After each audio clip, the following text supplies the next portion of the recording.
I'm telling you, your society, your so-called civilization is playing you for a fool. They're even fooling you about your own prosperity. I mean, take the United States, the richest country in the world, right? But just look at different states in America.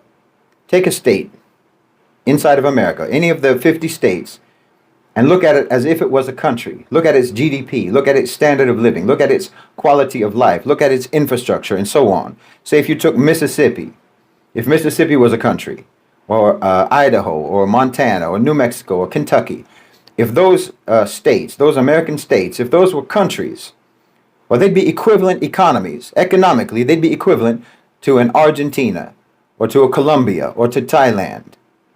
They would be low to middle income countries. Those American states, they would be low to middle income countries. That's the reality of your life. Most Americans live in conditions, they live in economies within their state that are exactly the same as countries that you would regard as third world countries, as developing countries. That's how you're living in real life. I mean, unless you're among the so-called coastal elites, your state is basically a third world country. And even in those coastal elite states, you know perfectly well that there are cities and neighborhoods inside of those elite states, those rich states. There are cities and neighborhoods that are just as poor as any poor city in the global south.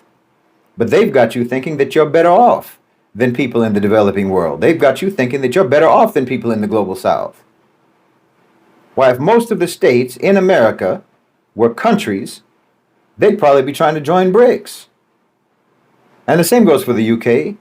If you're not living in London, if you're in, say, the north of England, it's the same. It's a third world. You're in the third world. If you're in the north of England, you're in the third world. You're in a developing country. You are deeply and comprehensively misled about your societies, and you still expect Muslims to answer you about anything? You're standing there butt naked in a cowboy hat, telling us that our suit is out of fashion. No, there's no point in trying to make you understand us when you don't even remotely understand yourselves.